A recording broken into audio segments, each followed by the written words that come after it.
2.75 to 10.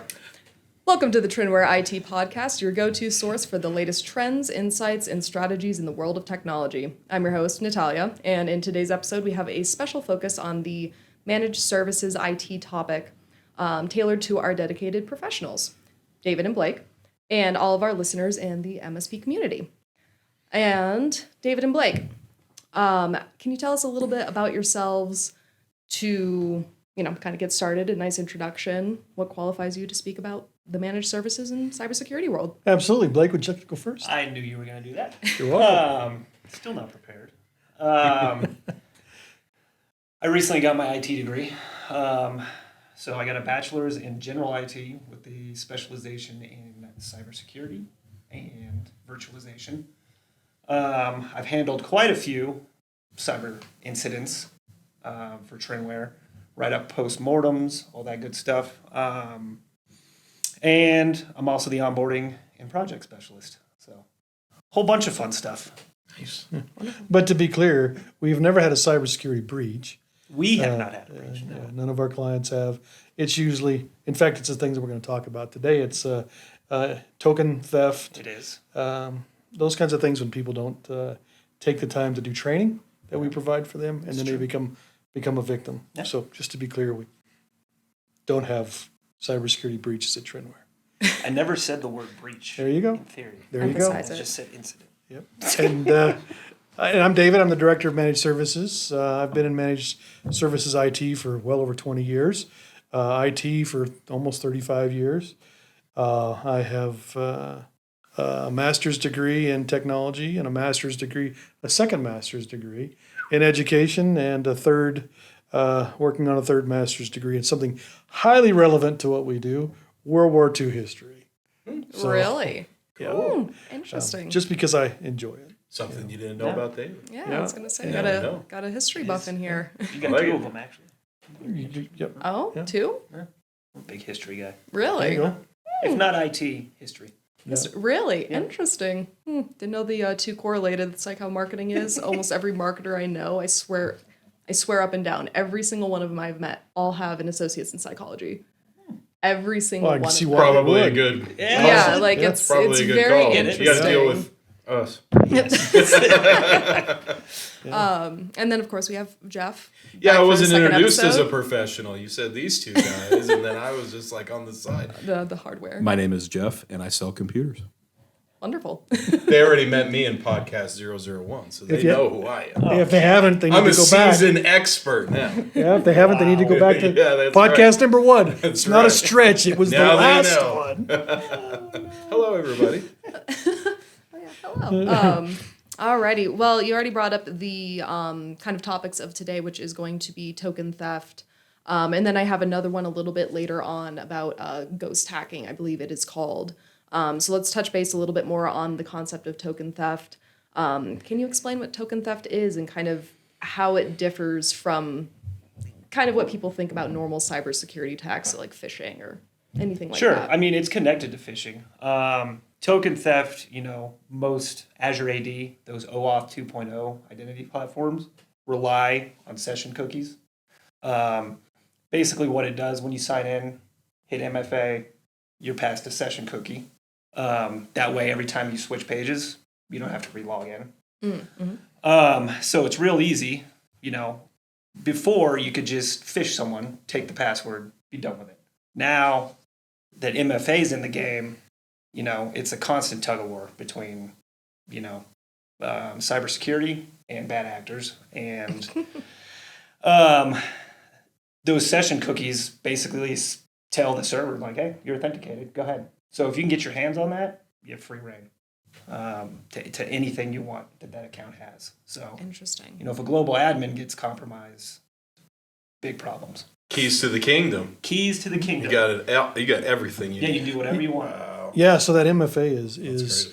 it's vital to cybersecurity, especially in a shared environment. You're moving from computer to computer, or you're taking your computer home with you, or into a coffee shop or something. You need that second layer of protection, but obviously, there are ways around that through that session cookie. And what we see a lot is when you log in, it will ask you, do you want us to remember you on this device so that you can bypass that having to log in again. And so people click that thinking, yeah, that's going to make my life easier, because we all know that, or I assume we all know that MFA, being a security tool, a point of protection, it's also the bane of our existence. You know, you got to carry around your phone with you and put in a code, or you got to get an email, or you got to get, however your MFA is working. That's another thing you have to do to authenticate yourself. So let's just check this box here, and we can reduce how many times we have to log in or the steps involved. But all you're doing is actually circumventing that protection and giving the keys to the kingdom. Right. You might as well just say, hey, let me just put my password here on my webcam, and so everybody can see it behind me. My username and password is the same thing. So do people normally not do that, David, as Not- the expert? My password is behind me right now. Yes. Oh, and it's oftentimes under their keyboard. Yeah. We In the run drawer. it- In the Yeah. drawer. Or Seen that? on Just the- right on the monitor. Yeah. We see it all the time. Master password. Yeah. Terrible. I hear that. But yeah, it comes down to security versus convenience a lot. Yeah. So So let's talk about expanding upon that. Let's talk about what happens when a cookie is stolen.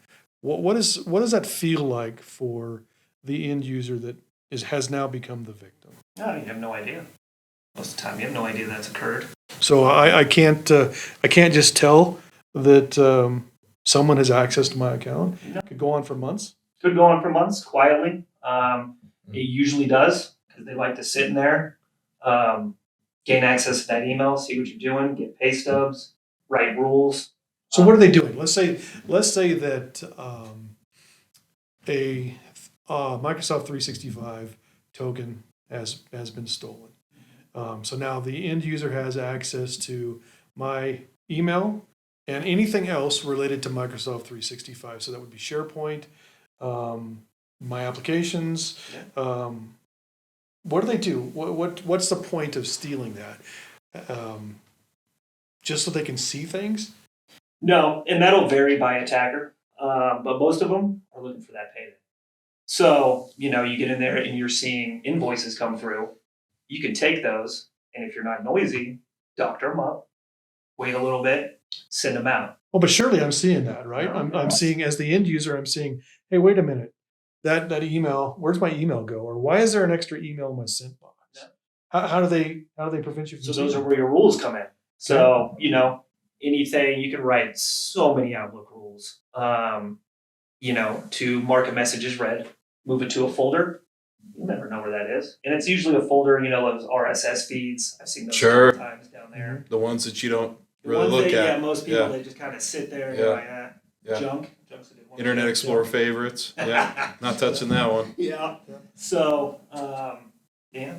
So it's hidden rules that we, and there are tools that we have access to that Microsoft provides for us, scripting and things like that. We can go into a command shell and run scripts and see that see the rules that are there.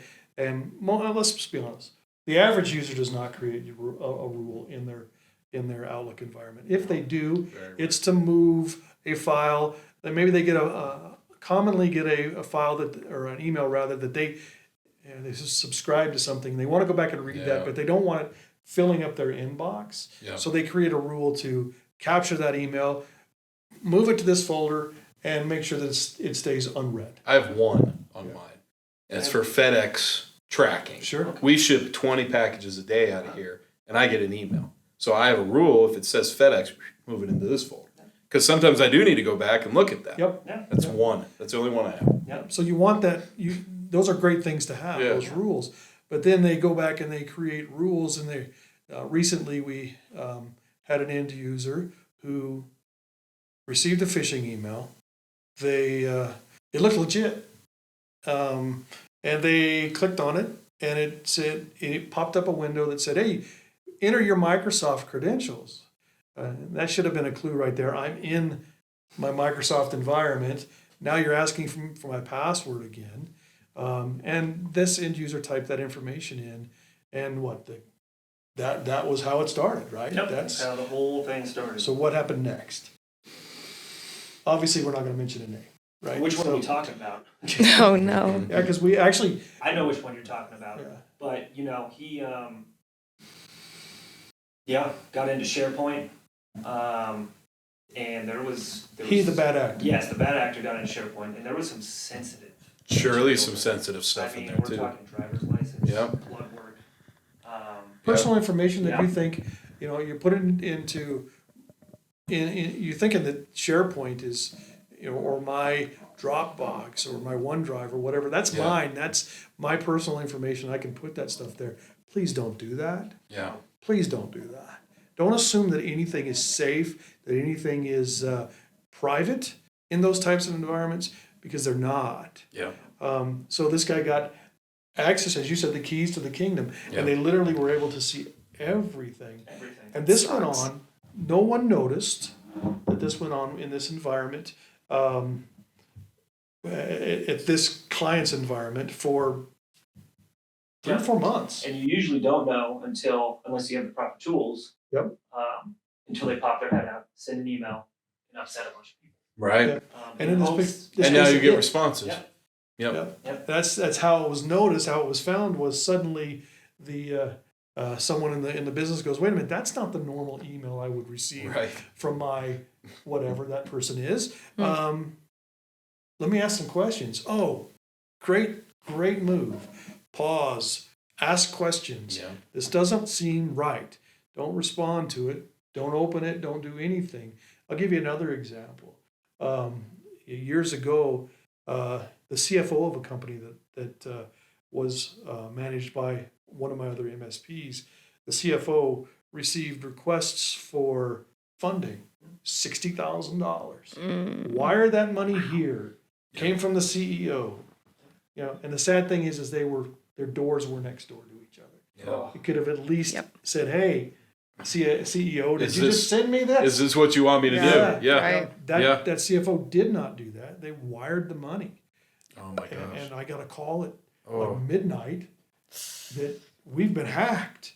No, you haven't been hacked. You fell for a fish. Yeah. And of course I didn't know that right away. I went in the next morning, got started on this, dug into it, and that's what I found was, hey, listen, this person received an email from you. They thought, they didn't ask, and it certainly didn't even look like an email that didn't even have his signature on it. But this is years ago when this stuff first started showing up, and the sad thing is the insurance company got the money back, and then she did it again. Are you serious? And at that point, I'm like, hey, this might be an inside job. Yeah. Why would she, within a 2-week period, Yeah. fall for this again? Then she quit and disappeared. Oh boy. Ooh. Okay. Spooky. And Now I understand. yeah, Spooky. so these kinds of things happen. But let's go a little bit deeper, Blake, Sure. and talk about what it is that we do when you, the end user, fall for this type of campaign, phishing campaign, or these incidents. And let's also talk about how we can prevent what happens and what we can do here at TrinWare to educate you. Yeah, I mean, standard procedure, block sign in, change password, expire, all those sessions that are currently open. That's what we do after the fact. Oh, what are you talking about beforehand? No, keep going after the fact. Okay. And we'll come He back to said, the "What are you beforehand, talking about?" But that's what we're doing for them. When this happens, Yeah. these are the steps that you These take. are the Right? steps I take. So everything locked out of the account immediately from every angle, and then you also need to check what they've been doing lately is changing the MFA. So Right. they go on there and put their phone number, their email. So you need to wipe all that out. Then you got to hook up into PowerShell. You got to drive into the Outlook, check for hidden rules, delete those. Usually got to delete all the rules just to be safe. Hmm. So, if you got those people that do have rules, kiss them goodbye because I'm going to delete them. Wow. And then once I'm sure that I've gotten that guy out, I'll start the process of recovering the account. I usually wait till I get quite a few failed login attempts from hostile activity. Because I'll pull logs, see where that's coming from. Yeah. And then that's usually the end of it. So Wow. anything, but you got to make sure that they're out, that those session cookies, those sessions are torn down, and that's that. MFA, interesting you say that. My Xbox account somebody got into. Yeah. And first thing they did was change MFA and my password, but they missed the text MFA. So they had the app MFA, but they missed the text MFA. Okay. So I said, let's use a different method, text, which was still my phone number, and I was able to get back into that account, change all my passwords. Should have known it was a breached email and a breached password. Hello. All those things that the credit place sends to you, you should listen to because it's true. It's an Xbox account, so I didn't really care. I mean, tough to But, do. yeah. It depends on when you learn of it. The scale could be a lot larger and bigger, like you guys. So how were did you know talking that was a breached email? That would have been through. I use a credit app, free credit app, that kind of monitors my credit, but they also do a dark web, Yeah, dark web scanning. pretty surface level Yeah. dark web thing, and it was a pretty big breach, of a common place, and they told me, hey, your account was compromised, which I knew. And they also told me this password was compromised, and they told me the password. Yeah. So I just happened to run around and use that password everywhere for a while. Went to the places that were important and changed it, right? I mean, the places that were important. Xbox, who cares? They're not going to get anything in there that's interesting. For me, you may. Yeah. For me, it's like I got Sonic in there. I got $4 in there. My credit card's expired. Have fun. It wasn't good for them. But, like the big places, I changed. My bank, We're not affiliated with Sonic, Had that- by the way, so you dropping. TrinWare is not affiliated with the Sonic franchise. but I enjoy it. So So TrinWare, some things that we do dark web monitoring for all of our clients' work email addresses, and every day, oftentimes at 2 a.m., I get reports. Yeah. Not joking. At 2 a.m., Yeah. I get reports.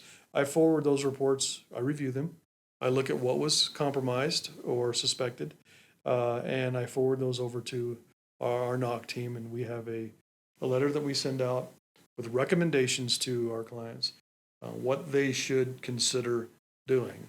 Don't tell them they have to do these things, but I'll tell you, if I got that letter, I would do every one of those things. And that includes bet. notifying your bank, your credit card, changing your password, maybe deleting that email account completely. And just by the way, there is a major email provider, free email provider, starts with a G, that 100% of the email addresses have been compromised. It's not because they're not doing a good job. It's just people use these. They've had these email addresses forever. They don't change their passwords. Yep. It gets breached somewhere else. They see a that email address domain, Yep. and that becomes an easy target. Yep. So, and that brings me to the next thing.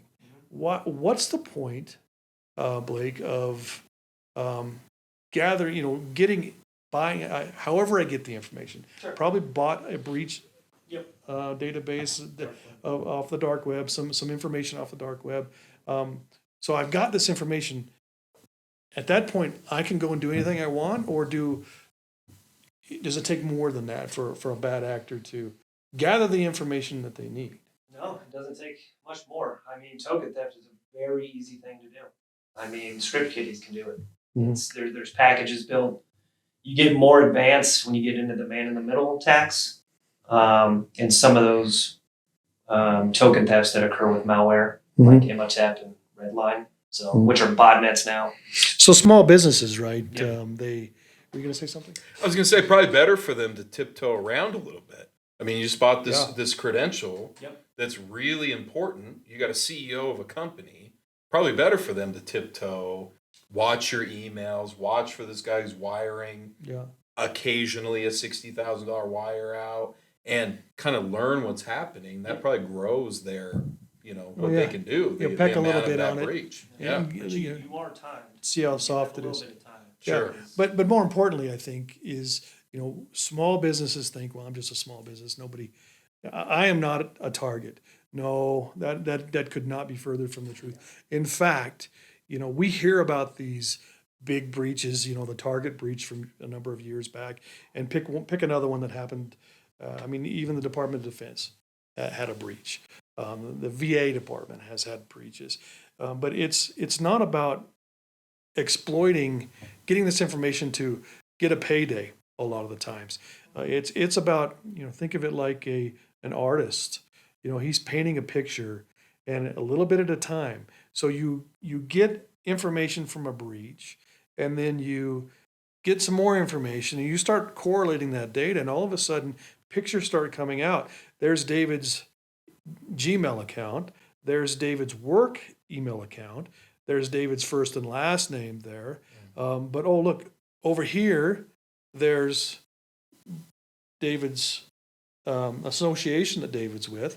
So let's maybe target that association and see what information that we can get.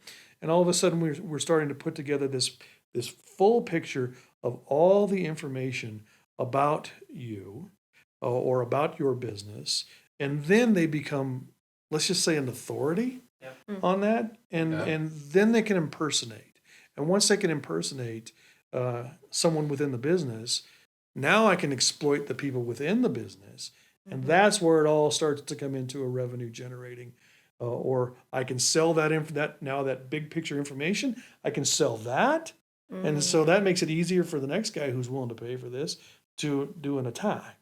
And that brings us, I think, to another thing that we want to talk about. Yep, I was just about to say impersonation and Yep. ghost hacking and what Ghost that kind hacking. of looks like. Yeah. So what is ghost hacking? Ghost hacking is where the thing that's most commonly seen now, it's a big thing too, is with social media. Everyone has all this information out there on social media, and let's just say that David's got a Facebook account. I've got a Facebook account, and I don't do social media except for LinkedIn. Somebody does that for me, Natalia. Yeah. Be careful. Cat's out of the bag. It does. That's right. Just like we were talking. But I've got this social media account out there, and I'm posting all this information about my life and the things that I'm doing, and I die. So all this information is out there for the public eye. Blake, David dies. What should the family member of David do to one, protect the legacy of David on Facebook, two, to prevent my Facebook account from being exploited? I do believe you're speaking about memorializing Yeah. the page. Yeah. Yep. So how do you memorialize that? I actually don't know. You don't? I do know. I've done a Facebook one. You have memorialized one? I have. Okay. Sorry to say I have. Yep. Well, then I'll let you explain what you And, have to do. Relatively easy on Facebook, on the Facebook platform. So you actually have an option within there that dictates who's going to be in charge in your absence, who's going to manage that page. You can elect that person, and then when your passing comes, that person can say that happened. Okay. So let's say Now that that- they didn't do that. Yep. What happens now? Ooh. David's not smart enough Yeah. to designate someone to take care of that information. I began that Of process, course. and it looks not fun. Yeah. It looks like it's not fun. If you do it proactively, you're in business. But Right. if you have to do it afterwards, they want IDs and No, it A makes death sense. certificate. you're doing a lot Is- of extra. Right, yeah. reporting the page, kind of Yeah. falling down that So, route. so Facebook makes it a little easier, or they try to. I think maybe they, they want to, at least to some degree, prevent this from happening. Yep. So you can contact. There is a memorialize this account option in Facebook, and you're required to, from my understanding, from some limited research on it, because I hate to say it, my parents are getting older, and my mom Yeah. uses Facebook, and I certainly don't want her legacy to be tainted and people to exploit the fact that, the family's grieving, friends are grieving. And in fact, I read an article a year after someone had passed away. No one took the time to do this. And suddenly the people are contacting the widower is that right? The right word? Widower? The male? Mm-hmm. Widower? Contacting him saying that your wife is sending us messages, and of course she wasn't.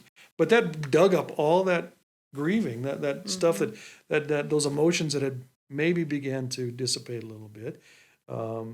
They brought it all right back, And Imagine then, being the person receiving. and Oh, he You received got a absolutely. text from mom? Oh my God. He Wait a received minute. one. There Wait a has minute. to Yeah, be, he like, received Yeah. one, and they were asking for. That's insane. In fact, it was asking for money for her favorite charity, and people were falling for it. They were giving the money. So when that happens, the best way to avoid being ghosted in social media is to contact get help from that social media provider. They're going to ask for the death certificate, anybody could do this, so they need something legal. The death certificate is there. Then the next thing to do is once you get you get access to that account, give it a really hard password to guess. Lock it down. Turn off the ability for the account to send out messages. That should be part of the memorializing process as well. And nobody wants to. You can delete the account, but a lot of people want to keep that social media account active because it's a connection to whom they've lost. And I'm sure that in your case, people still go to that person's Facebook page. It's pretty nice, actually. Yeah. So since it was memorialized, still is intact as a profile, still functions like a profile, but Facebook memories, that comes up once a year. Yep. They're in there still. Cool. They're tagged in that. Right. You get the tag, and so in this situation, it was a grandma that died, and I can go back in her page and just kind of look through and look at the wall, and it's a nice feature. But they do say at the top that this is a memorialized page. They make that very clear. So Technology is great. When my grandparents passed away, Facebook existed. But they were of an age that you're not thinking that deep. They never even had Barely computers. making it work. Yeah, they never even had computers. So to be able to get that and have that is a wonderful thing. So the point is, there is responsibility that we have to take to prevent things like ghost hacking, and you need to know what they are. And if you don't need to know what they are, a Google search, a simple Google I've heard that search one. on ghost search. hacking. Or Hey, ghost hacking. where is that? Yeah, Where is that in my script? and it'll get the job done. I'm looking at a page right now. Can't endorse Cyber Guy. I don't know who he is, but he's got 6 or 7 steps on things that he recommends that you do or she recommends. Just do a Google search. You can get the answers. Yeah, I was gonna say, make sure to send it. We can put it in the comment section or in the description below and endorse that. But it's definitely really important to take those proactive steps. And despite it being a grim topic, it does happen pretty frequently, and probably happens a lot more than people think it does. You don't hear about it very often. I feel like it is still somewhat. Is it somewhat new, or is it? It's always been there. It is. But it's more frequent. It's Prevalent being now. exploited Yeah. more, I think. Right. now. People are Okay. getting worse and worse at what they do. So Yeah. thanks a lot. Speaking of the evolution of Facebook, where did my poke button go?